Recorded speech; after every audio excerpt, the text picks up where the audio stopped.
room and we want to go out there and we want to grow food, how would we get access to that? So it's called a community garden. There's many of them around town. The standard pricing for those you're looking at about like $100 a year for you to purchase just a plot of land. With that, it eases some of the concerns. When you do that, you have irrigation set, you have other individuals there. So it's a community thing, whereas now you can move away from your porch, because we have a lot of people in Houston that live in areas in which they're not able to have adequate amounts of land. They live in a high rise, or they live in an area where they don't allow to grow. These are some of the ways in which individuals can lower their grocery bills, easing that pressure, putting more money in their pocket. This is where I'm going to be focused in. I'm 29. I'm going to end up doing this for the rest of my life. Shakavon Thomas is the owner of the Happy Camper Houston, and he has an extreme passion for helping people become more self-sufficient. While I've always thought of growing your own food from more of a health standpoint,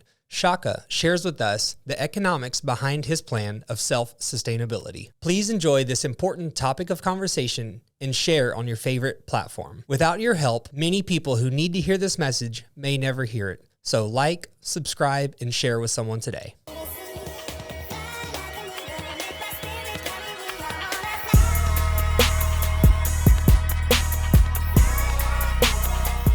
Welcome to Only the Greatest Podcast. If you're feeling stuck and unsure what to do next in your fitness journey, we might be what you're looking for. My name is Philip. I own and operate OTG Fitness, which is a private personal training gym on the south side of Houston in Webster. I do this podcast every week with my best friend, Daryl. We've been friends since third grade and working out together ever since. Also joining us today will be Sean. He's the one that makes this podcast not only sound great, but look good as well. Our goal here is to help Houston make its way up the ladder of health and fitness. So if you're in the Houston area and ready to become the greatest version of yourself, be sure to like and subscribe on your favorite podcast platform.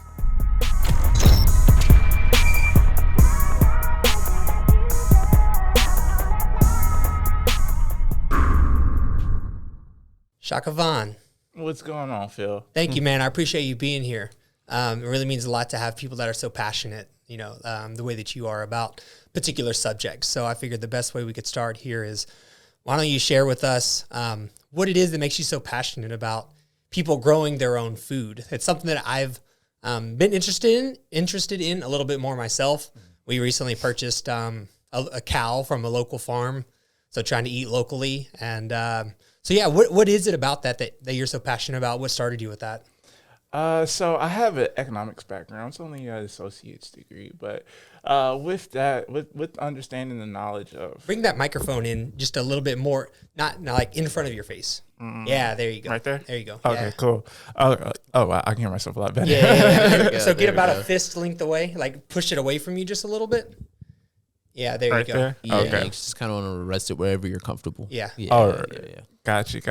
Yeah, I can hear myself a lot better. Yeah, you sound smooth now. Smooth. So yeah, it really just comes from my economics background. I understand what's going on with the food systems, how it's changing, how it is developed for us as we've become more culturally appropriated to living in the city, and more individuals they lack the skills in order to actually fend for themselves. We're now culturally we're accustomed to being able to always go in the grocery store and always have food. The thing about society is that it's never stable. It's always moving about. So it's not good to lose these skills that have been with us from the time memorial. It's not good to lose them and have our only dependence on, did the truck come in today? Mm-hmm. Oh, did this other person were they able to grow the food? Mm-hmm. Was there fuel available in order to have the tractor run? We've lost the independence to dictate what we eat, how we eat, and like what time of year that we eat it. And that's bad for food diversity, plant diversity. It's bad for us in general because then we become accustomed to always having the same type of food available, and you just lose out on that seasonality of being able to taste different types of varieties of like tomatoes or different varieties of different foods that are only seasonally available. So when you lose that availability, when you lose that ability to be able to control what you eat, you lose a lot in terms of your personal well-being and having control over that. We live with this idiom of teach a man to fish, he'll fish for life. You fish for a man, he only fishes for a day. We've been accustomed to having somebody else fish for us, and since that's been happening, we've seen how we've lost control over the price of food, over the quantity of food available, and how that power has been regulated outside of the individuals who it's mainstay to. Wow, that's so interesting, the points that you make, because I'm thinking about it from like a health perspective.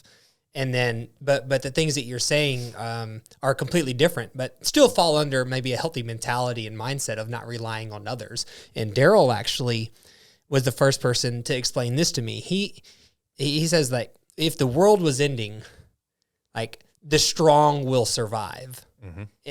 The knowledgeable will survive. The people that can fend for themselves.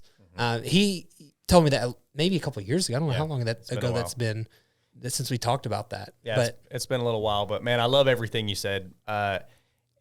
First of all, Phil, yes, I think you mentioned this too. It's healthier for our bodies in general to have our own stuff that we grow, or livestock that we harvest, or whatever it may be, that doesn't go through, what do you call it? Big food?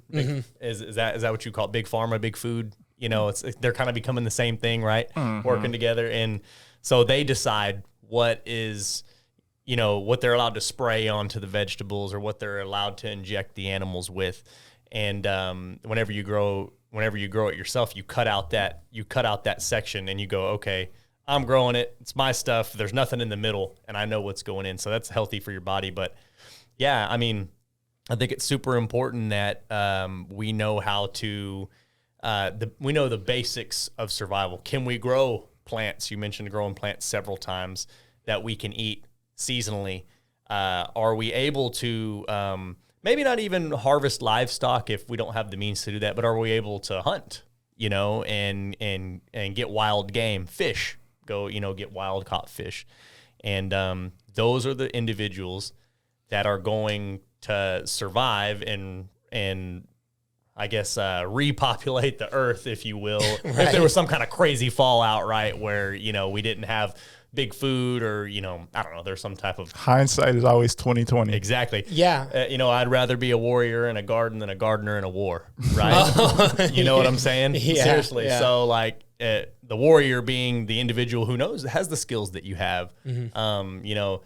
You're a very valuable person. If the world goes down, you're the guy. Everybody wants you on their team. We need you. To right? populate the earth. And and that's good for yourself. And it's obviously good for those around you. But I think the point I'm trying to make with that statement is there needs to be more of you, because you can't grow food for the whole world. You know what I mean? As a single individual. Yeah. And I think too, as Daryl was kind of explaining that, what it's going through my head is this mentality of having others fish for us is not just in our food. Like, it's in everything. Oh yeah. It's in everything. Like, everything. People want others to do it for them. They want to, and I'm not thinking of anyone specifically. This is just something that kind of in our culture that happens sometimes. They want to go to work, not do much, but still get a result. Oh yeah. That's very common. It's the same thing. Yeah. Yeah. And I've just never made the connection. I look at it as like we have commodified the aspects of our communities, whereas like back in before we congregated in the cities, we congregated in small towns, small villages, and very basic things of our society, we've moved to commodify them. When we would have kids that are too young to go to school, they would be taken care of by a village elder, by a town elder. We've changed that village elder, that town elder, and we've exchanged it for a 20-year-old or working at a daycare. So we went from having free daycare to having paid daycare. And we see that every aspect of our lives has to revolve around money now. You have to have a service. You go to work, you have to have somebody to take care of your kids. You have a car, you have to have a mechanic. You have a house, you have mortgage, you have insurance. Every move that you make in our current society is dictated by the amount of money that you're able to put towards that service the or comfort. good. Yeah. Have you thought about what the extreme version of that is? Have you thought about what if this keeps happening for the next 2, 3, 4, 5 generations? What is the extreme version of this? What happens? So, the beautiful thing about the government is they have to give you like records of what's happening. USDA has been keeping records since about the 1940s. Or the government, has been keeping records from the 1940s about the price of food at home. Now, we've all heard the stories about how a McDonald's burger was like 2 cents back in the 50s, 40s. Well, now a McDonald's burger is what, $5, $6? Now, that's been in a very short amount of time. You're talking about 2 generations. We've seen food go from being very affordable to nearly not affordable. Looking at what happened with the food prices between 2017 and 2023, that was the largest jump in recorded history in the inflation of food. Yep. Not only was that the largest jump, but we've also seen things that have never happened in the food system as well, or has very rarely happened in the food system. We had farmers that rushed their cattle to the industrial houses before they were ready because they could not afford to feed them. They could not have the water to feed them. We had dairy producers, instead of finding a market for their milk to go, they just dumped it. We have videos on social media where they had eggs just buried in the ground. And all this went hand in hand into food inflation, price inflation. And now we're looking at a situation where the food at restaurants and the food at home are the same price. You're not getting any type of relief anywhere. Everything is going up. So when we look at the extremes of things, we are slowly getting to that point to where it has been a frog boiling in a kettle. And with 61% of the individuals living paycheck to paycheck, things are getting less and less affordable for the mass of people. Can we talk about, because as you're talking a lot about like the economic side, the financial piece of this, which I do agree. I hear a lot of people talk about how, especially if you have children, like, do you have kids? Can't afford them. I'm with it, 100%. Very valid. I've never answered. People ask, I don't have kids, and I think I might start answering. Start answering that, and that's what I was going to say is families. Could you imagine? Like, I know how much it costs to feed me, and I'm like, Jesus Christ! Like, imagine if there was 3 of me running around, 3 little guys, or that would just be a crazy bill to feed them for sure. But I wanted to ask you, just to give you, not necessarily pushback from me, but I think a lot of pushback that maybe you hear. I know the pushback that I hear for sure is eating locally or eating fresh grown is expensive compared to eating, boxed foods and things like that. Can we talk a little bit about why that's a misconception and how it can be affordable to eat healthy, locally raised, or maybe even obviously what we're talking about today is growing your own food. How can that be affordable for someone? Abundance. What do you mean? Increase the abundance, you drive down the price. That's right. So you're saying more people participate. So the more people participate in this local market, the more demand there is, the more the supply is going to drive up. And once we drive the supply up, it's going to bring the prices down. Is that what you're saying? Mm-hmm. Okay. Yeah. I didn't make that. I didn't know what you meant by that, but I see what you're saying. So he's saying that's why it's important that we participate, that we do, we grow our own stuff. Cause it's very basic. He has some chickens at home, just an example, and they're laying eggs. Oh, do you? And they're laying eggs. He's not going to the store and laying eggs. And then him and everybody he knows gets chickens, and they're laying their own eggs, and they're not going to that store and buying eggs. Store's got a couple of options. Let them sit on the shelf and go bad. Don't sell them. Let them sit on the shelf and go bad, or sell them for cheaper to incentivize people to come and buy them. And I think that's kind of not exactly what he was saying, but that's just a very nuts and bolts example. Yeah, I mean, it helped to make sense in my head. Yeah. If he's growing all of his own fruits and veggies, and everybody he knows is growing all of their own fruits and veggies, well, that same thing, right? It's going to drive the price of the commercial industry down. So how do we get people started? That's what I'm working with the city of Houston on that right now. Of course, we already have a bunch of community farms. We have a bunch of places where individuals could go, but it's not at the moment. It's not. We're working on being able to get them a voice to where individuals that are not at the point of food insecurity, but they may be at that point in which they're thinking about like, hey, food is becoming a little bit more expensive for me. I need some other options in order to. I know I like potatoes. Let me find out. Hey, how can I grow potatoes? How can I get space to grow a potato?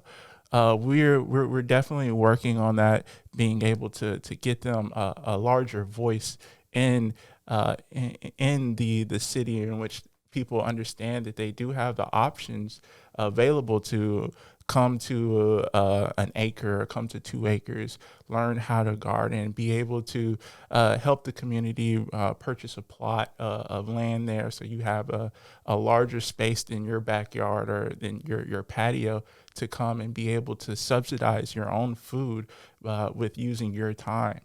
And these are going to be within the city, like within city limits? Will these be called, what are these, landholds? Community gardens. Community we have a gardens? couple. Okay, so the city would fund the city would allocate the land, and then individual, do you have to buy in, or like how would the community be able to, so let's say the Houston sets aside 10 acres, and there's 5 of us in this room, and we want to go out there and we want to grow food. How would we get access to that? So it's called a community garden. There's many of them around town. What's the standard pricing for those? Or you're looking at about like $100 a year for you to purchase just a plot of land and or buy into a plot of land. And with that, it eases some of the concerns. When you do that, you have irrigation set. You have other individuals there, so it's a community thing. Whereas now you can move away from your porch, because we have a lot of people in Houston that live in areas in which they're not able to have adequate amounts of land. They live in a high rise, or they live in an area where they don't allow to grow. These are some of the ways in which individuals can lower their grocery bills, easing that pressure, putting more money in their pocket. This is where I'm going to be focused in. I'm 29. I'm going to end up doing this for the rest of my life.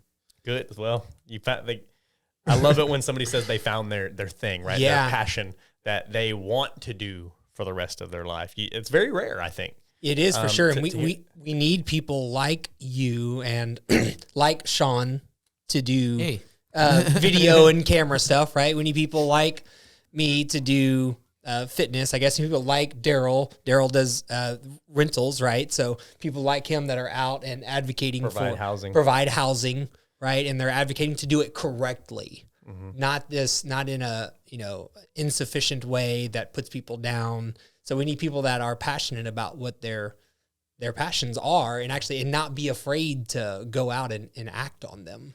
And ethical capitalism, right? Yes. So you're gonna sell your skill, but you're gonna be ethical about it. That's right. Very much so. And very important, very, very important what you're doing. You said a term I've never heard before: food insecurity. I'm just using my context clues. It sounds like that is when people are worried about their ability to feed themselves. Is that accurate? Is that something that's getting more popular or is happening here in Houston? Most definitely. We have to look at just the pure influx of people into Houston, of various different income levels. When you have a greater amount of people able to afford more than the individuals that are already there, those individuals are able to consume more than the previous individuals who had a much lower income. So it's putting pressure on those individuals to find different means and ways of still living in the city, but also being able to afford things as more people move to the city that are able to afford way more than them. It's consumption. Yeah, right? And it's driving each individual's ability to eat or not. Right, because of this growing thing. And while we're on there, or do you have something? Oh, well, I was gonna say it's almost like you were saying the influx of people that are spending more. It's like the people that moved in from like California, New York, and all that, spending a bunch of money, putting like the strain on Houstonians that don't make that much money already. So it was kind of like with real estate as well, right? Something like that. Yeah, very similar for sure. Yeah. Absolutely, the real estate market's doing a mirror, almost exactly what he's talking about, in the way that, first of all, there's investment companies in other countries and entities buying up all the housing, right, and driving the price of rent up because they are in control of the supply, right? Mm-hmm. Same thing. Big food is in control of the supply, so they can drive their price up, know, and very much so happening. Yes. Yeah, it's so interesting how different industries, different markets all move the same way. Yeah. And I've really never thought about it from a food perspective, even though like health and fitness is what I do for a living, right? And I've never really made this comparison. And while we're on the subject of, I guess money and economics, something that I think people don't do that I wish they would, something that you mentioned as well when we talked last week, was people considering their food an investment. So we've already kind of tackled the fact that eating healthy and eating local, fresh-grown food does not have to be expensive. But that being said, why should food still be considered an investment into ourselves? It's an investment into the community. Everybody needs to eat. Mm-hmm. Why are we put in a situation where a good amount of the people that work, that exist, that are already here can't find the food to eat? Mm-hmm. It's about taking care of each other. It's about being able to see that somebody's in need and being able to help them out in any way that you can. Yeah. So he's talking about quantity, right? Mm-hmm. If you invest, you can increase the quantity and help yourself, help those people around you. But something I want to touch on too is the quality, right, of what you do. Is I use the example of the gas in the car. You have a vehicle or whatever, and your neighbor tells you, "Man, I went down to the 7-Eleven and I put gas in my car, and the gas was not good gas, and it made my car break down, and I had to take it to the mechanic, and it cost me all this money." Are you going to go down to that 7-Eleven and fill your car up? No. So you're eating this trash food, you're fueling your body that is going to make your engine break down eventually, right? And people won't put bad gas in their car, but they will stop at Burger King and get a number of whatever, know. This is my perspective on the whole food thing, right? So you coming from the economic perspective. That was the quantity, the economic, and I was talking about the quality. So right. two different I guess ways to look at it. Oh, and they're both so accurate though. So I love they go together. They go together. Yeah, and that's why I enjoy having you here and hearing this different perspective where at the end of the day, we're both trying to resolve an issue. Right. We're just coming at from different ways. And our powers together are really what can make a difference. And I think that's really interesting too, because when I'm thinking about this, I'm always thinking about, like what Daryl said, bettering an investment for myself. But your answer is it's for everyone else. Right. So like I'm over here worried about myself and how I feel and making me feel kind of selfish. Yeah. But he's talking about everyone, which is just so true. What made or was there a series of events that led you to understand this or view it in the way that you do? So I was telling Daryl that my mom was she was in the military. We traveled a lot. Even though like I was only in a place for a couple of months, usually about 12 weeks, I really wanted to get to know individuals, and one way for me to do that was to find out more about what they believed in, what was their religion, how did their religion operate. And it turned to be a very spiritual thing for me, where after I learned about so many different religions, I just was able to see like where all of these different religions, they were all basically the same thing to me, whereas they were all preaching the same message. And with that, I lost the division between different cultures and this and that, because every culture seemed to root from one thing. So with that, it's like I picked that up and I turned that into something that can be actionable for me. I'm not religious at all, but I seek to do what makes me feel good, and what makes me feel good is the very things that were talked about in these different religions. Being able to provide for others, being able not to think about oneself, but think about others, because that is a reflection of you. Your society is a reflection of individuals within that society.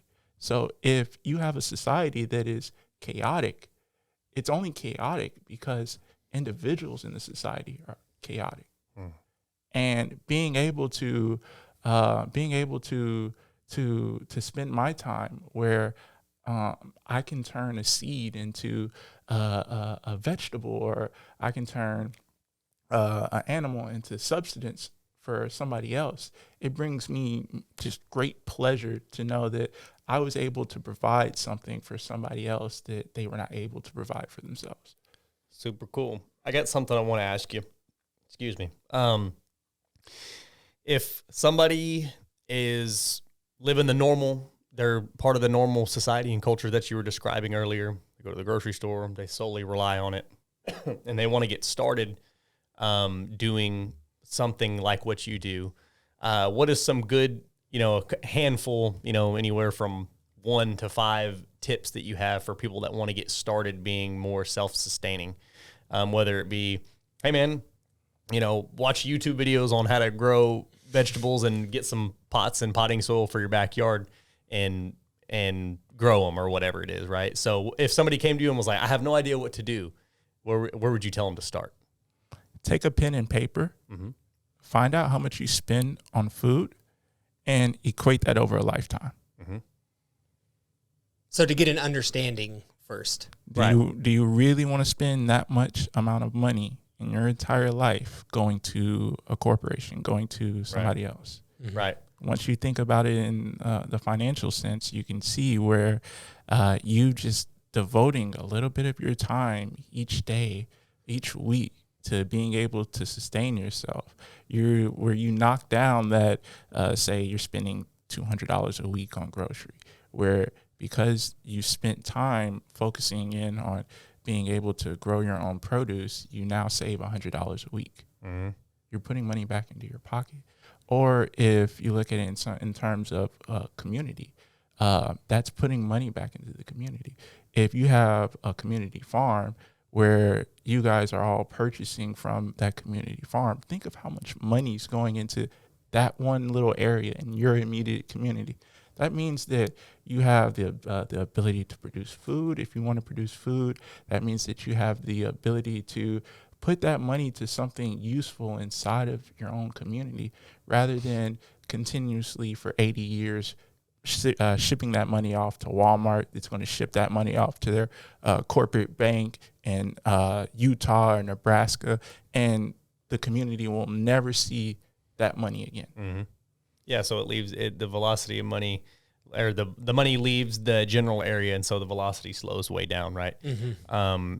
That's a whole different economic standpoint. So once you figured out how much you're spending, and it shocks the hell out of you because it will, and now you're motivated. Yeah. And you say, okay, I spend $200 a week or whatever, and I'm going to take at least half of that, and I'm going to put it towards learning how to be more self-sustaining. What is the easiest thing to, I guess, grow or harvest yourself, whether it be anywhere from livestock, plants? What's the easiest thing that most people could do in like a normal suburban area? Potatoes. You get a lot of bang for your buck. A lot of yield. Especially when you go into your sweet potato varieties. Mm-hmm. Like, those things are nutritious. Yeah.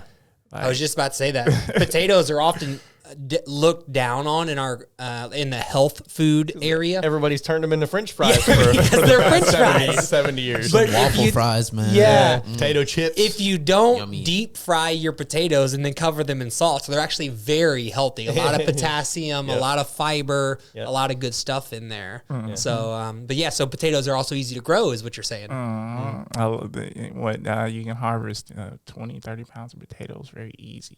Wow. Very easy. And that'll feed you for a while. 20, 30 pounds of potatoes is, that's, depending on how big your family is, sure. you're surviving for a little while on that. Maybe till you get 20 or 30 more pounds grown, right? So that's a very easy way. I understand that, like, you may not want to eat potatoes all the time. Doesn't matter if the world's ending. Zombie apocalypse. The only thing you got. Hey, I'm going to take it. I'm going to take it. That's right. That's right. Well, what's our action steps to get started with potatoes? I think that's kind of what Daryl's asking. Like, all right, potatoes, cool. I like potatoes. What do I do? How do I get my hands on the soil, the seeds? What are my steps of action to getting these potatoes going? So what? You can get one of those laundry buckets, plastic laundry bins, drill a couple holes in the bottom. That might cost you $15, $20 maybe. It's a little bit more. Yeah. Now, back in the day, pre 2017. Yeah. Even less than 20. We'll say less than 20 cheap. bucks. You ain't going out to eat for less than that. Right. Yeah. Right. Mm-hmm. Then you can get coconut core. You can get that for about $50. That's what is that? Coconut core. What is that? So the little husk of the coconut, or the little fibrous part on the outside. They blend that up, or they shred it up to very fine. That stuff there has like so much absorption capabilities to it, to where, like, even though you get this like little small 10-pound brick for, I think, like $50 or so, once you put some water on there, just expands. It like enhances the absorption of it, right? It's very nice planting medium. And then your potatoes, the seeds are really inexpensive. Like, you get a 44 pack of seeds for like 4 cents a seed. So you have a little bit of an initial investment. Yeah. Right. But then from there, everything's easy. You take care of it, and you can grow lots of stuff, even beyond potatoes, in this little setup that you invested into to get your setup going. So guys, you can grow potatoes in a laundry basket. All right. Everybody's got a laundry basket. Yeah. I don't want to hear an excuse. Throw some laundry basket of potatoes in your 1-bedroom apartment. During the apocalypse, I'll take them laundry basket potatoes. All day. Yes, can't find nothing else. Some potato soup, some French fries. Man, you can go crazy. I love Potatoes it. are super versatile. For sure. Awesome. And a little bit of something else that I wanted to cover here. Just, you can do these things, but, everybody these days is concerned about time. Convenience is so important, right? Mm-hmm. How do we overcome that piece? Yeah, I got to get this laundry thing. I got to get the seeds, and I got to take care of this thing. Like, I have the answer. Okay, well, I have a 2-part question, and then we can hear from both of you guys. First is, why are people so worried about convenience these days, especially with food? And then my other part is, how do we overcome that? Oh, well, I know the answer to the second one. Shaka, Okay. he already said it. Okay. Tally up that grocery bill, and that's how you overcome it. Yeah. Now, first part of the question. Go ahead. Yeah. Well, why is food? Why do people value the convenience? Why is fast food so popular? It's got to be quick now. If it takes too long, I can't wait. Like, they want it to be convenient, right? Where's that coming from with food? I mean, that's something that we've always strived for as human beings. We've always wanted the creature comforts. That's why they call it that. As time's gone on, like, our creature comforts got more and more advanced. Creature comfort just used to be having a shack. A creature comfort used to be just having a bed with some wood on it and a sheep mattress to where you felt good when you lay down. We're looking to optimize that feeling of goodness, that feeling of pleasure. When you look at your phone, you get a sense of pleasure from that because it's stimulating your eyes in such a way that you want to do that. You want to do that task or that object. When you think about it in terms of your car, well, I mean, in convenience sense, having a car is better than walking. Sure. So we always aim to optimize what gives us the most convenience, what gives us the most pleasure. So when you're looking at having to grow your own food, individuals are looking at it like, there's so much else I can be doing with my time. Yeah, and when you say it that way, now I think this is very much connected to them not viewing their food as an investment. Yeah. If they viewed their food as an investment, the convenience part of it wouldn't be so important. Yeah. Well, I think the drive to optimize life. So think about 1,000 years ago where we were at as a species, I guess. So the drive to have a easier life, to have better creature comforts over the years, right? Everything from used to be, if you had a fire, you had creature comfort. If you had a coat made out of a buffalo you killed, that was a creature comfort, right? And so I think it's been the most amazing thing in history, right? Has caused all the amazing things in history, the growth, these cities.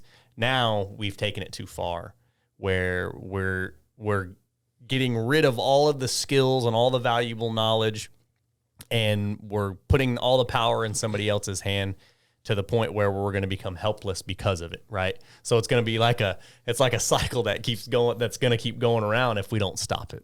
Is the way I see it. Just think about right now with the what's happened over, say, the last 30 years, where we've now introduced a new creature comfort to the individuals of today.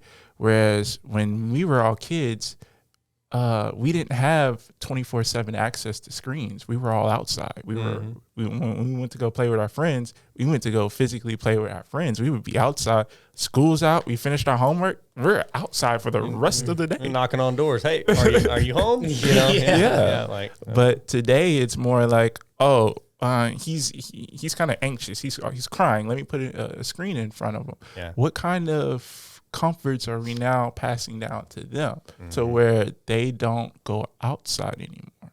Yeah.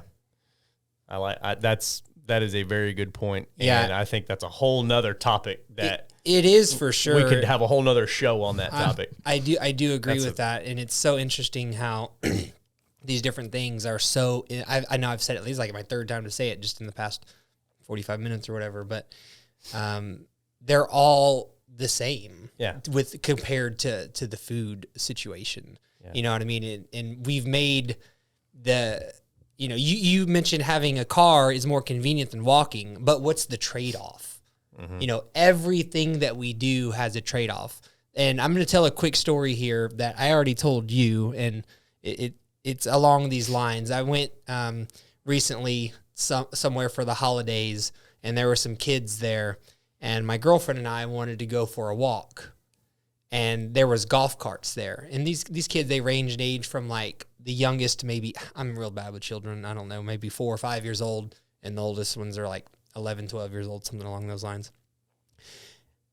We're going on a walk, and we try to convince the children to go on a walk with us. Like outdoor, Yeah, like outdoor, like out, nature. Out in nature, right? And go for a walk, get a little exercise, get a little movement. We hadn't really done much that day. It was raining earlier, right? Not a whole lot of activity going on. Instead of walking, they ride the golf cart beside us for the entire walk while we walk, and making fun of us for walking when we could just be riding the golf cart. Yeah. Isn't that wild? Well, we have Walking failed them. idiots, haha. Yeah. We Look at them getting an exercise. we as a generation have failed them. Their parents have failed them, and maybe their parents failed them. But it's not. I mean, these are little kids, right? Right. Kids only know what they're taught, right? Well, let me give you the flip side of that. Okay. Right. So, up in Montgomery County, we have a community farm where,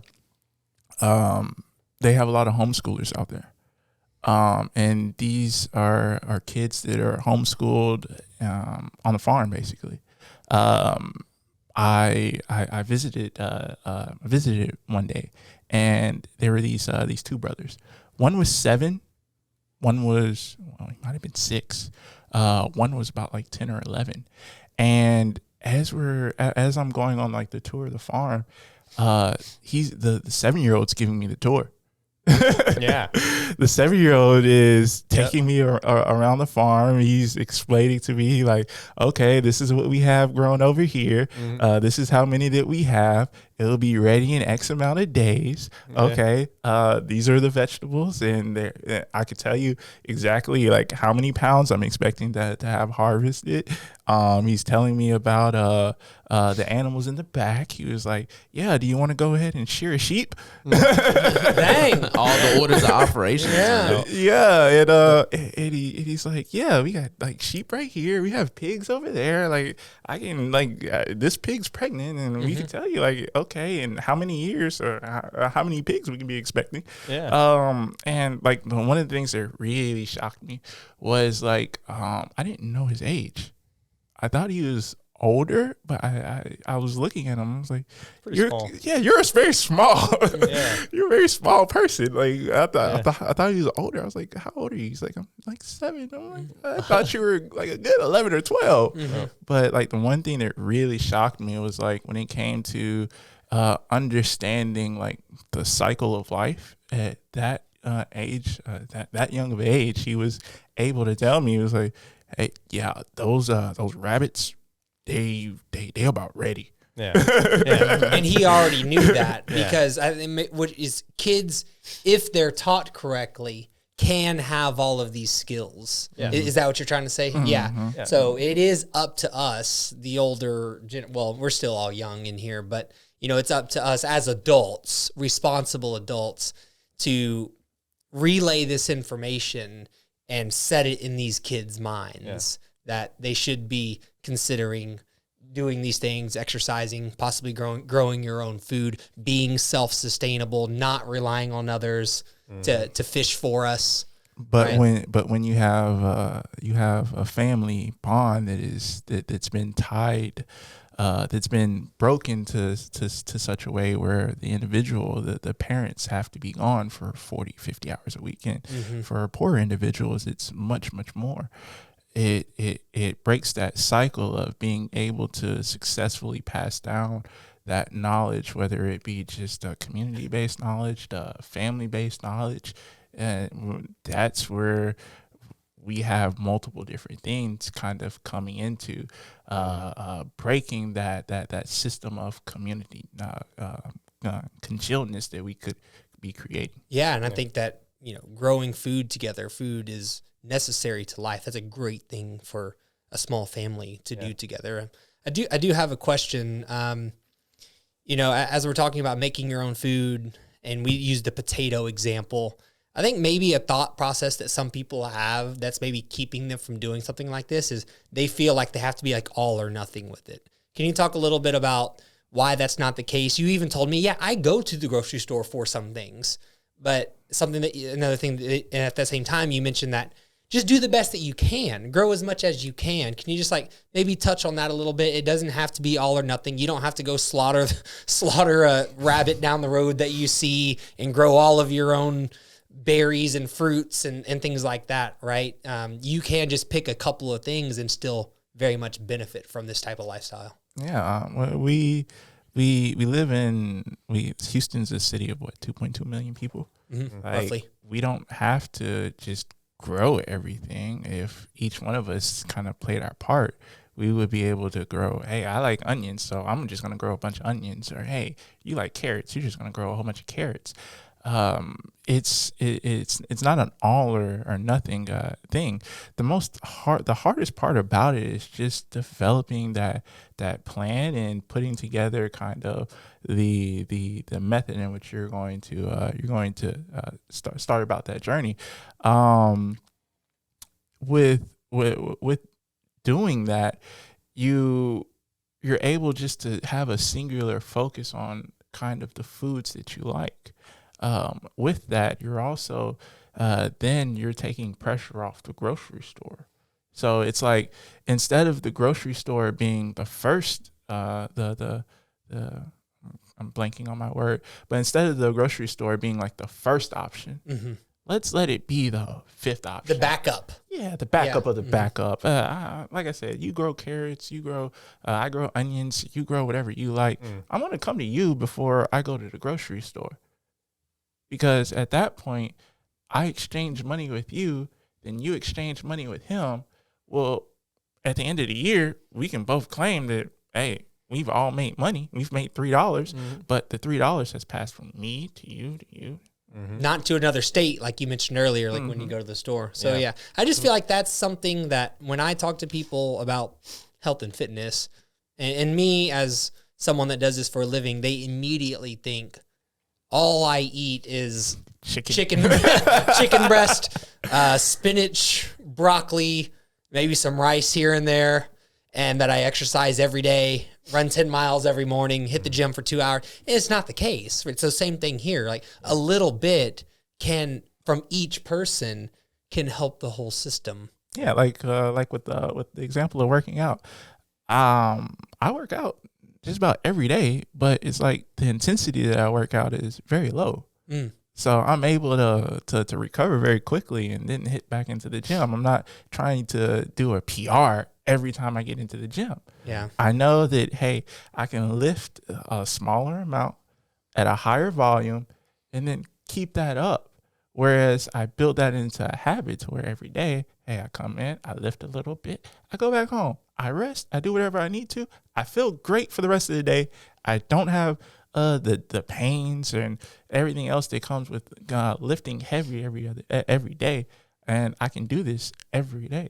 Same thing with I have my laundry basket and my coconut and I have my potatoes, and I can also still go to Darryl for food, or I can go to the grocery store if I have to. Mm-hmm. And it's not all or nothing type of mentality.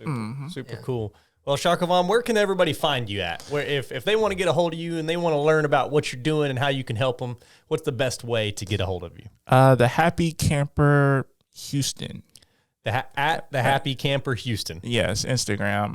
That's the best platform. Best one. Okay, go ahead. But you were saying something else though. Of course, you can find us on TikTok and Snapchat. THC Houston. THC. Okay. Yeah. So at the Happy Camper Houston on Instagram, and then THC Houston on the others. Yeah. Okay. And they can reach out to you on there and learn more about what you're doing. Yeah, if anybody's experiencing any type of like food insecurity at home, just give us a shout out, and we can definitely work with you, give you some extra resources.